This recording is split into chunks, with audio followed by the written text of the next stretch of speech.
Bonjour et bienvenue sur Non Limite Sécu, le podcast francophone hebdomadaire dédié à la cybersécurité.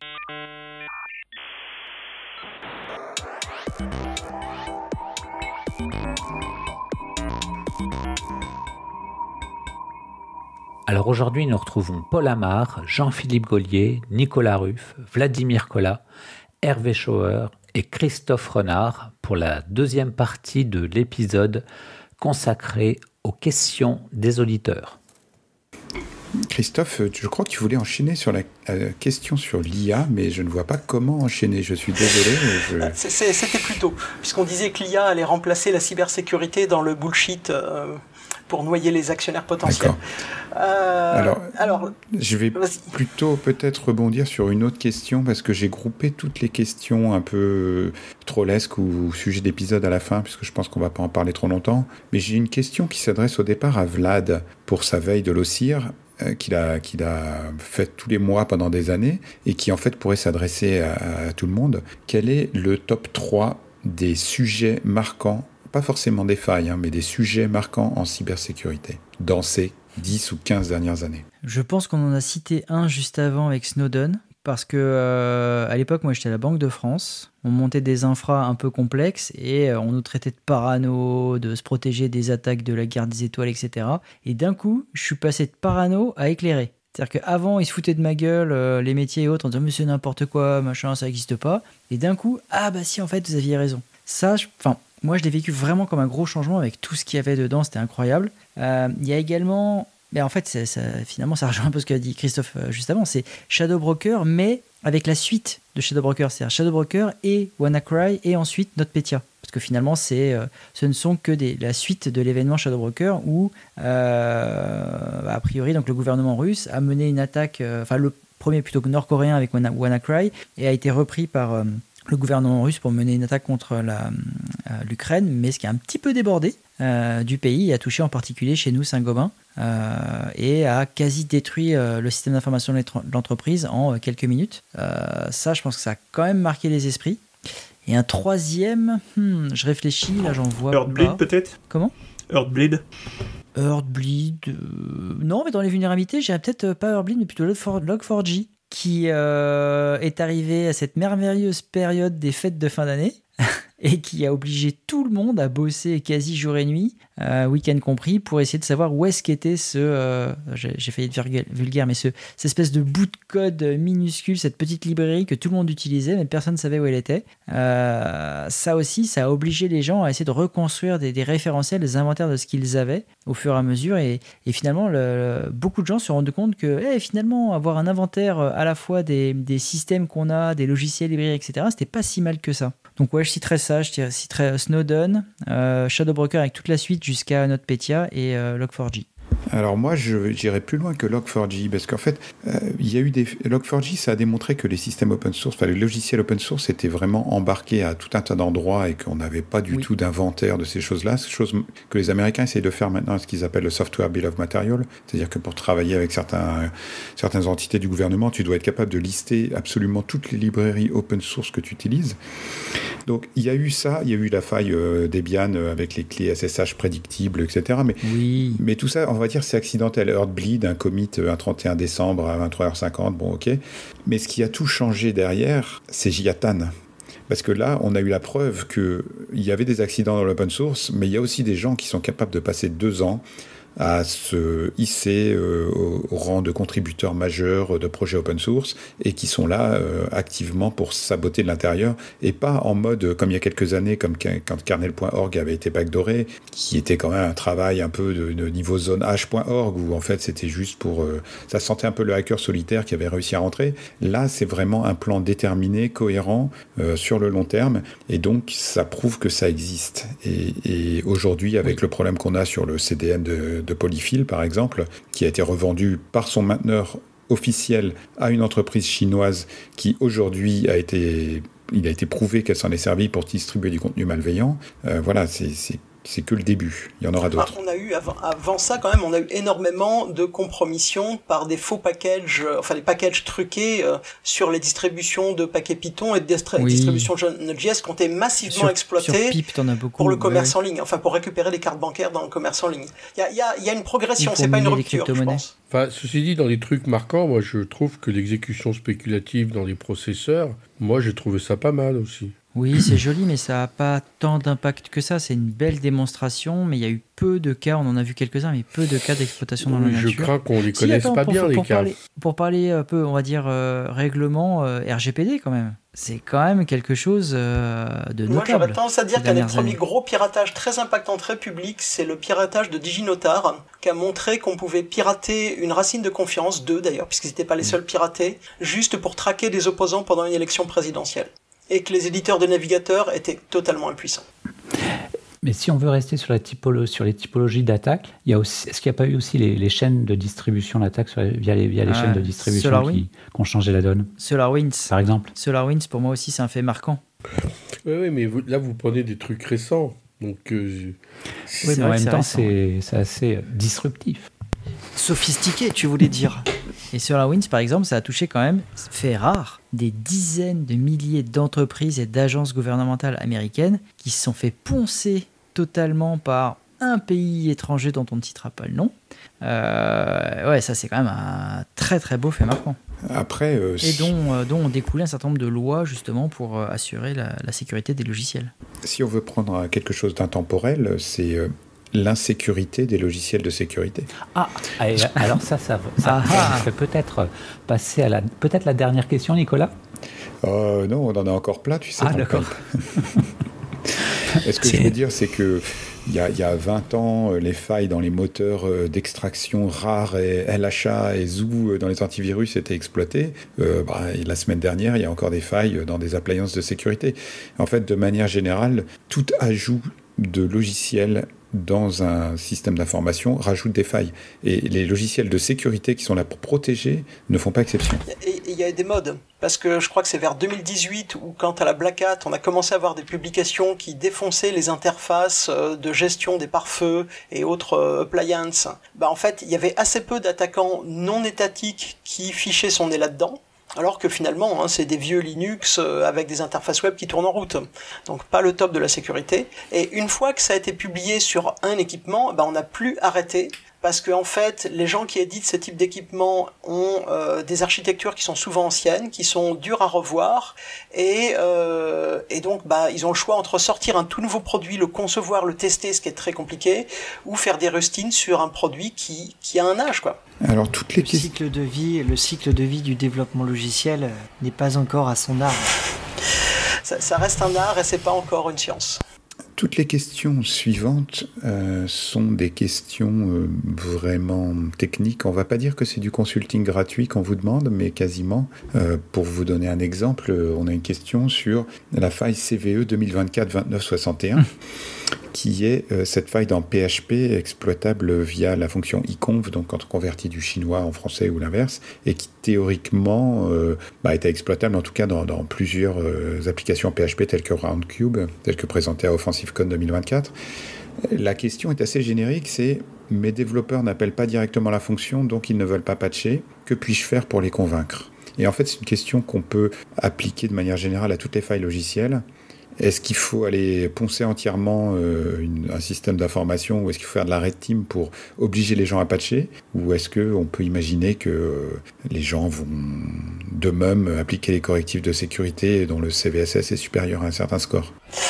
Non, mais c'est un problème en général. Et d'ailleurs, c'est pas simplement dans les équipes internes, c'est chez les éditeurs de produits. C'est une question de déni qui est de dire, j'ai pas fait l'erreur moi, donc j'ai pas de problème. Et en fait, ça c'est une pensée d'intégrateur ou de développeur. Je plaide coupable d'avoir été les deux. C'est pas une pensée d'attaquant. L'attaquant s'en fout. L'attaquant rien à faire de qui va porter la responsabilité ou des 72 équipes responsables d'intégrer le produit. L'attaquant, il va prendre le truc qui traîne et il va l'utiliser. Et en l'occurrence, un produit. Et d'ailleurs, D'ailleurs, c'est ce qu'on retrouve dans toutes les législations qui apparaissent en Europe ou aux États-Unis. La responsabilité de l'éditeur, elle arrive. La responsabilité du distributeur, elle arrive. Et vous êtes responsable du produit que vous vendez ou que vous mettez à disposition. Et si la faille, elle vient d'une librairie tierce que vous avez intégrée ou si elle vient de vous, dans toutes les législations, pourtant c'est rare que les Américains et les Européens se mettent d'accord. Enfin, ils sont pas mis d'accord. Ils sont juste dit la même chose. In fine, c'est celui qui vend un produit qui sera responsable de ce qu'il y a dedans. La faille, elle n'est pas exploitable immédiatement dans le code qu'on a. Maintenant, si le pirate s'attaque un peu, il va ajouter du code et il va utiliser cette fonction dans la bibliothèque qui est faillible. Donc le problème, c'est que un peu tout le monde a raison. Aujourd'hui, c'est pas utilisable. Par contre, demain, quelqu'un va s'appuyer sur la présence de cette faille pour pouvoir l'utiliser. Bah dans ces cas-là, ce sera l'attaquant qui sera responsable. De toute façon, l'attaquant est toujours coupable. Je vous rappelle qu'un scan réussi admin, c'est 9 mois avec sursis en France. Oh, ça dépend du magistrat. Jurisprudence. Oui, on pourra en reparler de celle-là. Ce sera probablement le sujet d'un épisode dédié. J'enchaîne sur cette liste à l'après-vert. L'autre question est par rapport à la séparation des tâches, ou segregation of duty en anglais. C'est un principe qui reste quand même assez peu appliqué. Est-ce qu'il y a des progrès envisageables dans ce domaine-là ? De mon côté, j'ai des choses à dire, mais je vais vous laisser parler en premier. C'est-à-dire quand tu as une équipe de 5 personnes, la ségrégation des tâches, c'est compliqué. Maintenant, quand tu es 500, 1000, oui, ça s'envisage. Il y a ça. Il y a le fait aussi que la valeur... En fait, aujourd'hui, la ségrégation des tâches, c'est un truc qu'on trouve essentiellement dans le monde financier ou dans le monde où on considère que les données, elles sont radioactives, quoi. C'est perdre les données, etc., ça va coûter très cher. C'est-à-dire essentiellement dans le monde de la finance. On est en train d'évoluer dans un monde où les données personnelles, ça va être pareil. Et où on va imposer aux gens qui ont opéré pendant des décennies des grandes bases de données d'informations personnelles de faire la même chose que ce qui est imposé depuis des décennies au monde de la finance. C'est chiant, ça coûte cher, c'est inefficace. C'est aussi le cas quand on vend du cloud et qu'on veut vendre de la confiance. Si on n'a pas de ségrégation des tâches, ça veut dire que le développeur peut lire les données clients, que les données sont sur la plateforme de test comme sur la plateforme de prod, et qu'au premier incident de, quelqu'un qui quitte l'entreprise en conflit, quelqu'un qui perd une clé USB avec son backup ou un truc comme ça, tout est perdu. Et en fait, ces failles catastrophiques, elles sont de moins en moins acceptables. Et la ségrégation des rôles et le fait que quand les gens quittent l'organisation, on leur coupe leurs accès un petit peu avant, etc. On y vient de façon beaucoup plus généralisée dès qu'il y a des gros stocks d'informations sensibles qui sont des données clients, des données personnelles, des choses comme ça. Alors qu'il faut être honnête, il y a encore 10 ou 15 ans, c'était, et encore dans la plupart des organisations aujourd'hui, c'était l'exclusive de des gens qui vendent de la confiance. Moi, je trouve qu'on est, comme souvent en sécurité, limité par les outils. C'est-à-dire que les gens n'ont pas une stratégie, ils se contentent d'utiliser ce qui existe. Les gens vont régler des paramètres de base de registre plutôt que de se dire tiens, j'ai besoin de faire telle chose. Et j'ai vu des implémentations à grande échelle de systèmes avec de la double, voire de la triple authentification sur des actions d'administration, donc pas forcément sur de la finance, mais juste sur de l'accès à des données clients. C'est juste qu'aujourd'hui, c'est pas fourni par défaut par la plupart des logiciels et les administrateurs vont pas pousser dans cette direction puisque eux, ce qu'ils veulent, c'est de la simplicité. Ils veulent avoir un accès permanent partout, sans contrainte, et donc du coup, ils vont jamais remonter ce type de risque. Voilà. Mais c'est possible, c'est juste que les outils et les éditeurs sont passifs et que ce qu'on a est good enough, comme on dit en anglais. Il y a un problème d'effet de poule. C'est s'il n'y a pas de demande, les éditeurs n'ont aucune raison de le pousser, ou ils le vendent comme un produit de luxe. Il y a pas mal de secteurs où en fait on va considérer que le mieux de la sécurité, c'est un produit de luxe qui est réservé à quelques acteurs qui sont prêts à payer cher. Et en même temps, si c'est pas intégré dans le logiciel, on va pas commencer à l'utiliser, ou du moins on va même pas former les gens à l'utiliser parce que c'est réservé à quelques boîtes du CAC 40 ou du Fortune 500, puis c'est fini, quoi. Donc il y a un problème d'effet de poule. Il y a des choses quand même, si on pense par exemple à l'admin just in time sur les fonctions Microsoft, d'administration Microsoft, des choses comme ça, on voit bien que il y a des choses qui poussent dans ce sens-là. On n'y est pas encore. Et il y a une inertie. Pourquoi changer un truc que les gens ne demandent pas? Pourquoi changer un truc qui marche? C'est clair. Surtout qu'il faut toujours aller sur des projets nouveaux, innovants, à base d'IA, de blockchain, de NFT, alors que refondre le cœur de l'administration de son système, c'est pas du tout un sujet sexy qui va lever des budgets, quoi. On a une question un peu connexe sur la gestion des secrets dans les fichiers de configuration, les scripts, etc., tous les mots de passe de login, les clés privées, ce genre de choses. Bon, là, évidemment, je pense qu'on peut pas répondre à la question, parce que c'est très spécifique. L'auditeur parle de variables d'environnement, Chicop Vault, mais il mentionne fonctionne pas si c'est dans de la CI/CD ou dans des scripts d'administration. De manière générale, est-ce qu'on a des recommandations à fournir sur la gestion des secrets en entreprise ? Sur les serveurs Linux, vous avez une fonction qui s'appelle Key, qui est venue avec systemctl, systemd, etc., qui est assez méconnue, qui vaut pas un HSM, bien sûr, mais qui commence à faire le job. Donc ça peut être déjà une première entrée. Tu peux expliciter en 2 mots, qu'est-ce que ça fait ? Ça permet de ne pas avoir les secrets en clair dans tes fichiers de configuration. Et c'est un peu équivalent à la DPAPI de Windows, ou comment ça marche ? Effectivement, je sais pas dans le détail, j'ai pas été voir. La DPAPI permet par exemple pour WireGuard de ne pas avoir les fichiers de conf avec les clés en clair, mais je sais pas si ça fonctionne de manière identique. Il y a plus d'un système. Alors il y a beaucoup de systèmes qui sont plus ou moins similaires, de coffres-forts de clés qui sont plus ou moins intégrés, soit au logiciel, soit au système d'exploitation, soit des logiciels d'orchestration, soit des logiciels dédiés à ça. Tous ont plus ou moins un même principe d'avoir une clé maître qui sert à chiffrer d'autres clés qui elles-mêmes servent à chiffrer les secrets, et donc à un moment il y a un processus de déverrouillage. En général, ils sont vulnérables au fait de dumper la RAM par un administrateur sur la machine, mais en fait là où les secrets sortent 80% du temps, c'est pas par l'admin qui dump la... Enfin, même si dans le monde Windows ça se fait beaucoup, mais dans beaucoup de cas sur les serveurs, sur les applications, les secrets qui sortent, ils sortent par négligence parce qu'ils sont dans le /tmp backup.targz ou dans un dump de base de données avec alldatabase.sql et dans le répertoire, dans l'history, le bash history de l'administrateur, ou simplement dans les scripts où ils sont en dur. Donc ne plus avoir de secrets en dur dans les scripts aujourd'hui ou dans du code aujourd'hui, c'est déjà l'état de l'art. Ne serait-ce que parce que quand ça part dans votre gestion de version, ça part partout. Ne pas les avoir dans les logs, ça serait aussi une assez bonne idée. Ne pas les avoir dans tout un tas de fichiers qui traînent partout. Donc en fait, ce vers quoi on converge, c'est les secrets, ça se gère avec un système de gestion de secrets. Que vous preniez celui de systemd, celui de... peu importe. Mais avec un système de gestion de secrets, et ensuite, vous faites de la configuration là-dessus, et vous le durcissez autant que ça peut être. Évidemment, comme dans tout ce dont on parle, changer des pratiques qui sont installées depuis des décennies, c'est dur.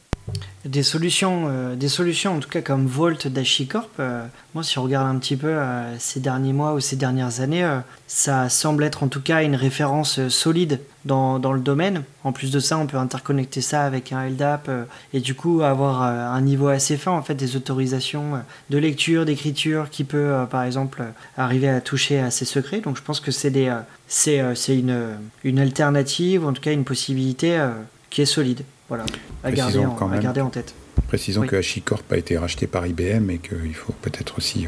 ACC, effectivement, qu'est-ce que ça veut dire Et il faut faire attention que dans toutes les mesures de sécurité, un coffre-fort de mot de passe, ça devient un SPOF, c'est le cœur de sécurité de votre système d'information, donc ne le déployez pas avec la conf par défaut. Ça se durcit, ça se supervise, et ça se gère comme étant un joyau de la couronne. Oui, donc ils ont payé 6,4 milliards de dollars, donc il y a une bonne raison. Tu parles du rachat d'HashiCorp par IBM, là. Alors, un fork open source existe qui s'appelle OpenBAO. Voilà, et c'est dans la lignée de OpenTofu qui est le fork de Terraform. Donc il y a des solutions et des alternatives qui peuvent exister. Mais comme le dit Christophe, ce sont des SPOF techniques qui vont devenir du coup des véritables cibles de choix. Il y a quand même un avantage, c'est qu'une fois qu'on a migré vers ce genre de solution, changer tous ces secrets, ça se fait beaucoup plus facilement. Et du coup, ça donne une agilité en cas d'incident de sécurité qui est vraiment bien. Je vais passer à la dernière question avant qu'on rentre dans la section troll. Existe-t-il des événements de type CTF orientés famille, notamment pour faire découvrir la cyber aux enfants de primaire ou de collège ? Bien sûr, il y a le Hack Kids lors de le hack. Oui, mais alors les inscriptions sont extrêmement limitées. Il y a 12 ou 15 enfants qui peuvent participer. En effet, c'est plein. Alors moi, j'ai eu une expérience intéressante avec le concours Al-Kindi, qui est plutôt orienté cryptographie, mais qui est pour le coup un concours national de lycéens, et qui est de la crypto qui se fait avec un papier et un crayon. Il n'y a pas besoin de s'y connecter en courbe elliptique. Voilà. C'est plutôt de l'astuce, et ça permet de détecter les gens qui ont la prédisposition, on va dire, à devenir hacker. Je ne sais pas si vous avez d'autres sources à citer, sinon je peux en mettre quelques-unes dans la référence de l'épisode. Une autre source, on a accueilli Pascal Lafourcade et Christina, si je ne dis pas de bêtises, avec des énigmes ludiques. Clairement. En cryptographie. Et donc ça, pareil, on peut juste acheter le livre et le faire à la maison à tête reposée. Je pense que c'est une bonne alternative. C'est aussi de l'informatique avec du papier. Et il y a un support qui a été créé par l'ANSSI pour les enseignants. Alors c'est plutôt destiné aux élèves de collège et lycée. Ça s'appelle Cyberenjeux, qui permet de donner des bases de cybersécurité. Alors c'est pas un CTF, c'est un jeu de plateau sur la base d'un jeu de plateau où tout est fourni. Très bien. Je vais passer donc à une catégorie suivante qui est celle des suggestions d'épisodes. Donc ça n'appelle pas forcément de commentaires, sauf si vous avez quelque chose à dire dessus. On nous suggère de faire un épisode sur l'apport de l'IA pour la sécurité défensive. Mais je pense qu'on a déjà couvert ce sujet dans un épisode qui a été publié très récemment et postérieurement à la question avec Elie Burstein. Ce qui est important pour tous ceux qui font des suggestions d'épisodes, les sujets, nous, on en a des milliers. On n'en cherche pas du tout. Ce qu'il faut nous donner, ce sont les noms des personnes francophones aptes à être intéressantes sur le sujet. Donc n'hésitez pas à nous donner des noms de personnes auxquelles nous, on ne pourrait pas penser et qui sont pertinentes sur un sujet donné qu'on n'a pas traité. Excellente remarque, Hervé. C'est vrai qu'on nous suggère beaucoup de sujets d'actualité ou de publications ou d'outils, logiciels ou matériels, mais on a souvent du mal à trouver des intervenants pertinents qui sont francophones, québécois, belges, luxembourgeois, suisses. On nous suggère aussi un épisode sur les plateformes de hacking. Alors malheureusement, toutes celles que je connais sont commerciales, donc je ne sais pas si on pourra en inviter une sans froisser les autres, et je ne vais donc pas citer de nom ici. Et on nous suggère les meilleures pratiques pour la cybersécurité des PME. Alors là, j'en vois qui sont déjà dans les starting blocks parce que c'est leur métier. Je pense que ça mérite un épisode à part entière. Qu'est-ce que tu en penses, Johan ? Je pense que c'est effectivement à Jean-Philippe qu'il faut poser la question. Non, mais on a aussi invité, il n'y a pas longtemps, un auteur de livres sur le sujet. Ah ouais, le problème, c'est qu'il n'a pas parlé de PME. C'est vrai. Je pense que en le faisant très vite, le problème des PME, c'est que en fait, ton budget, tous tes budgets sont dépendants de ton chiffre d'affaires et la taille de l'entreprise. Donc, la cyber, ça n'est qu'un budget parmi les autres. Et donc, forcément, le budget d'une PME pour sa sécurité, il sera inférieur à d'autres grands groupes et à certaines prestations et services dont les coûts sont quand même difficilement compressibles. Tu vois, un audit, c'est compliqué. Et il y a plein de produits qui sont quand même à destination des ETI ou des grands groupes parce que tu préfères vendre 10 fois 200 000 euros plutôt que 2000 fois 1000 euros. Et c'est pas le même modèle économique, c'est pas les mêmes efforts. Donc les PME, les TPE, c'est quand même très compliqué. À la fois parce que les budgets sont pas forcément suffisants. Le vrai problème des TPE et des PME, ce sont leurs bureauticiens, ce qu'on appelle les DSI, externalisés, etc. Parce qu'en fait, les sociétés pensent être couvertes par leur informaticien délégué. Et en fait, l'informaticien, il n'y connaît rien du tout. C'est un bidouilleur qui, au mieux, sait faire fonctionner les Windows, et éventuellement les Mac et les imprimantes. Et l'entreprise a un sentiment de sécurité. Donc, il y a des vraies difficultés. C'est un problème de budget. C'est que si tu n'as pas les budgets, effectivement, tu externalises avec potentiellement une personne qui vient un jour par semaine et qui n'est pas forcément compétent. Oui, mais elle pense qu'il est compétent. C'est ça le souci. Quand tu t'appuies sur un garagiste, tu fais l'hypothèse qu'il est compétent. Moi, j'ai une autre hypothèse là-dessus, c'est que quand tu as mal aux dents, tu vas pas voir ton ophtalmo. Comment tu choisis ton dentiste ? On est donc d'accord qu'il y a un sujet d'épisode. Oui. Pas forcément très bienveillant, mais si. On va pouvoir rentrer dans la catégorie que tout le monde attend, qui est la catégorie des trolls. Alors, il y en a une question qui n'est pas vraiment un troll, mais que j'ai considéré comme un troll. Quelqu'un dit, avec les demandes des régulateurs de faire de plus en plus de pentests, par exemple DORA, etc., la formation doit évoluer car on ne forme que des défenseurs actuellement. Alors, moi, j'étais très surpris par cette question parce que pour moi, 98% des formations sont très offensives. On apprend aux gens à craquer, faire du pentest, faire du reverse, etc. Il y a peu de gens qui apprennent les bio-CRM, les requêtes Splunk, etc. en formation. Mais je ne sais pas, est-ce que vous pensez qu'on s'est fait troller sur cette question ou pas ? Après, ça dépend ce qu'on appelle les formations. C'est pas de la défense et... Ouais. En fait, pour te défendre en cybersécurité, il faut que tu apprennes comment marche un système d'exploitation, comment marche le réseau, comment marche une base de données. Tu dois apprendre les bases de l'informatique et comment configurer ensuite l'informatique. Ok. Est-ce que vous voyez autre chose à dire là-dessus ? Moi, je pense qu'on a déjà abordé plusieurs fois la question. C'est devenez de bons informaticiens plutôt que des gens qui font de la cyber et tout se passera bien. Mieux en tout cas. Vous pouvez faire de la cyber. On a une autre question sur l'IA. Seriez-vous capable de faire un épisode uniquement avec des voix générées par l'IA ? C'est ce qu'on fait depuis plusieurs années. Hein. Hervé s'y accole en coulisses. En fait, nos limites sécu n'existent pas. Nous n'existons pas. Nous ne sommes que des voix générées Les par limites IA. sécu avaient 10 ans d'avance. C'est ça. Non, mais plus sérieusement, lorsque dans 10 ans, je prendrai ma retraite, je serai toujours dans nos limites sécu au travers d'une IA. Et on te fera dire plein de bêtises. La preuve que c'est une IA parce que tu te bases sur le droit actuel pour déterminer que dans 10 ans tu seras en retraite. Est-ce qu'on t'aura en hologramme chez nous, Hervé? Ah bah, il aura son avatar quand on sera des VTubers sur Twitch. Hervé aura son avatar avec son sac à dos. Entre l'avatar de Tupac et celui de Mélenchon. La question suivante s'adresse justement à Hervé. En fait, il y a 2 questions qui s'adressent spécifiquement à Hervé. Il n'a eu que des questions trolls, je suis désolé. La première, c'est quel est le meilleur antivirus? Et la deuxième, c'est qui a vraiment inventé le firewall? Alors, quel est le meilleur antivirus? Évidemment, de ne pas avoir d'antivirus, mais être sous Linux. Et qui a inventé le firewall? Il faut différencier les différentes techniques. Le filtrage IP a été inventé sur un contrat de la DARPA par une société qui s'appelait Network System à Minneapolis. Le filtrage IP est arrivé dans les sources de Wellfleet et de Cisco, qui étaient les deux fabricants, les autres fabricants de routeurs en dehors de Network System. Ils sont arrivés dans les sources en 91, alors qu'ils étaient dans les sources de Network System en 1989. Le filtrage IP tel qu'il était conçu en 89 par le Network System était d'une puissance sans limite, c'est-à-dire que la totalité des champs et des drapeaux d'un paquet TCP/IP pouvaient faire l'objet d'un filtrage spécifique. Donc on n'a jamais fait mieux depuis, à part le filtrage dynamique. Et moi, ce que j'ai inventé avec Christophe Wolfugel, c'est simplement le relais en coupure. Donc mettre un relais entre un client et un serveur, couper la communication, identifier, authentifier l'utilisateur dans cette coupure et journaliser, analyser le contenu. Voilà, on a aussi inventé le DNS privé-public.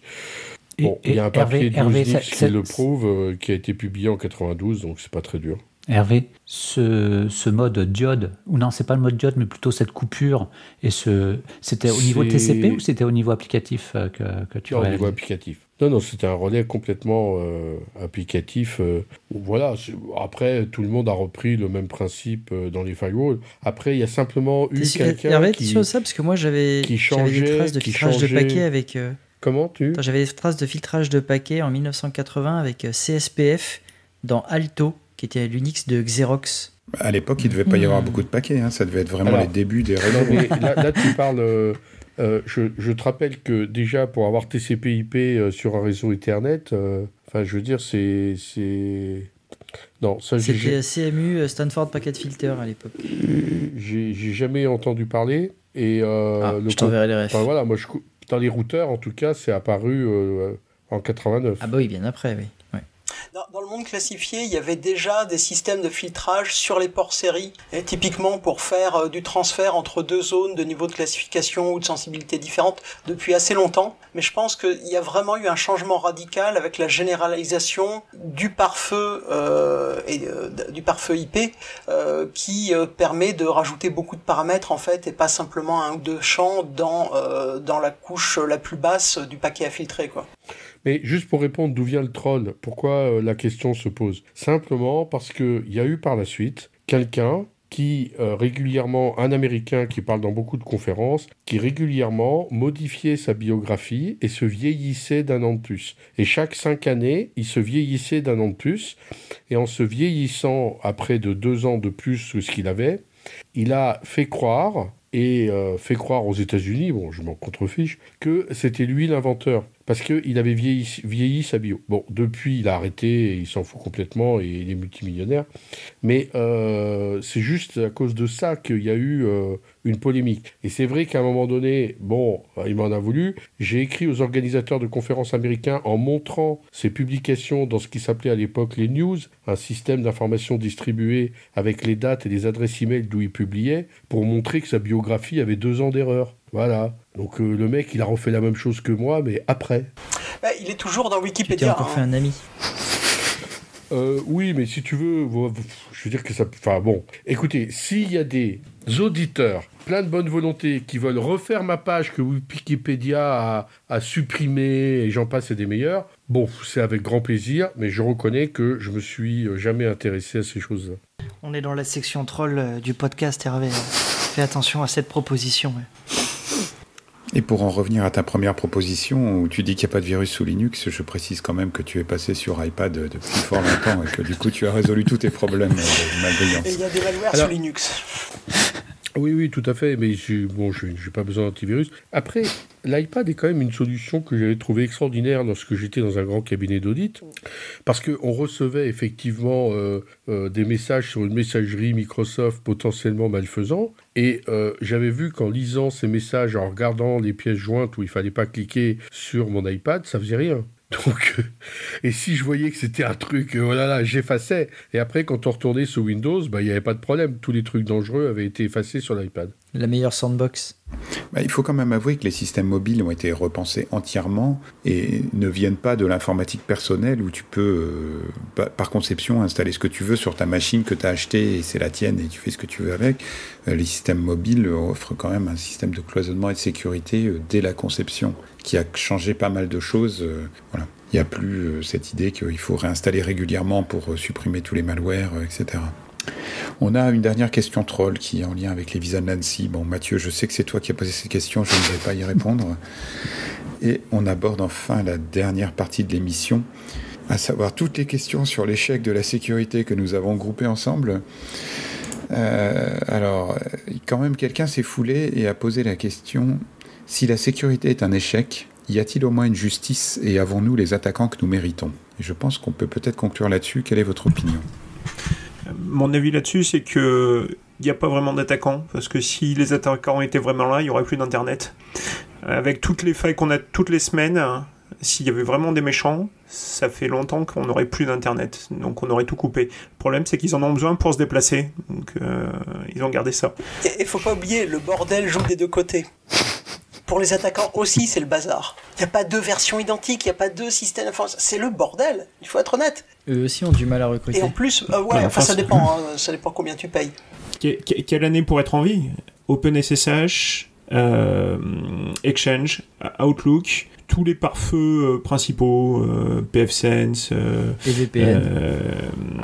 Fortinet, Cisco, Palo Alto, etc. Tous les gestionnaires de parcs, etc.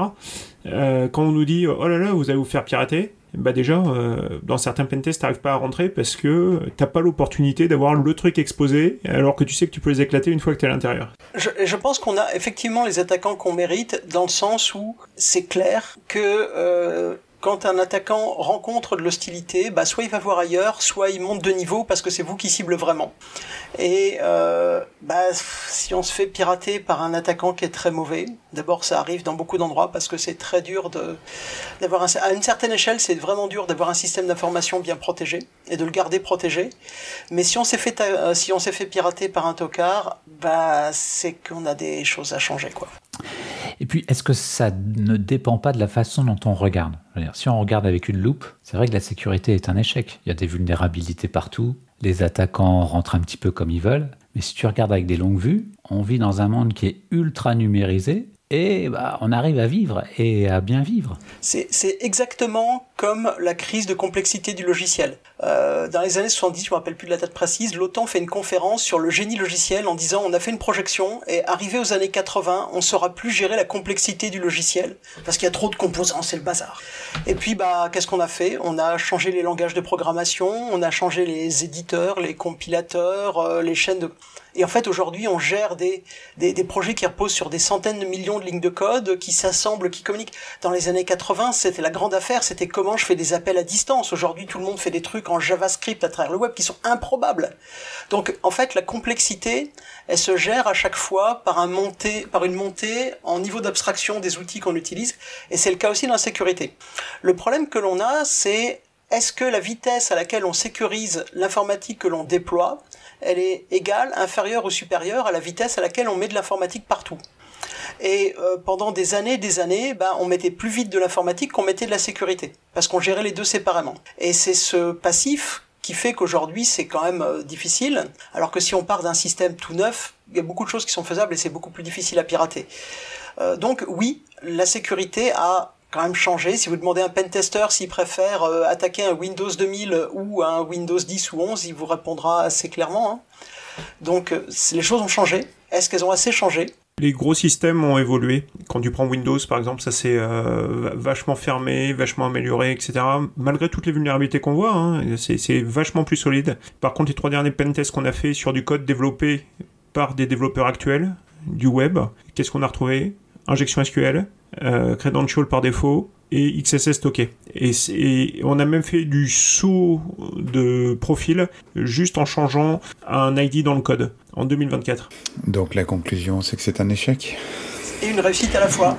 Tu sais ce que je te dis à chaque fois, Nicolas. L'échec est la mère de la réussite. Voilà, l'échec devient un succès. On peut peut-être conclure avec une chanson de Jacques Higelin, La mort est le berceau de la vie. La cyber est comme l'écologie. Un travail de persévérance. Alors si tout le monde y va de sa citation, moi je vais citer un des sectateurs de la secte de l'échec qui m'avait dit « Aujourd'hui, la sécurité, on ne vend aux gens que des parapluies alors qu'ils ont besoin d'un toit. » Même chez eux. Ouais, surtout chez eux, en fait. On n'a pas de fondation solide, en fait, dans la sécurité. On se contente de patcher, parce qu'en fait, tout remettre à la repartir de la feuille blanche et mettre à la poubelle tout l'existence, c'est impossible. Je ne sais plus avec combien avait été estimé le coût de développement de Debian, qui est 0 puisque c'est de l'open source, donc du bénévolat. Mais si quelqu'un, aujourd'hui, une entreprise se lançait là-dedans, ce serait un investissement de plusieurs dizaines de milliards de dollars en coût de développement logiciel. Alors effectivement, peut-être qu'à la fin, ça produirait quelque chose de fiable, prouvé, etc., tout réécrit en Rust avec des preuves formelles et pas de legacy, mais c'est juste que ça n'arrivera jamais. C'est arrivé dans une certaine mesure avec les mobiles, mais qui ont quand même hérité d'une partie des problèmes classiques, on va dire, d'interfaces confuses, de pop-up et autres, quoi. Parce que quand même, il y a la partie aussi humaine qu'on ne sait pas corriger aujourd'hui. À part l'iPad. Bon, eh bien, merci beaucoup. Merci à tous les contributeurs. Merci de nous avoir aussi posé ces questions. Chers auditeurs, nous espérons que ces épisodes vous auront intéressé et nous vous donnons rendez-vous la semaine prochaine ou à bientôt pour un nouvel épisode. Au revoir. Au revoir. À bientôt. Au revoir.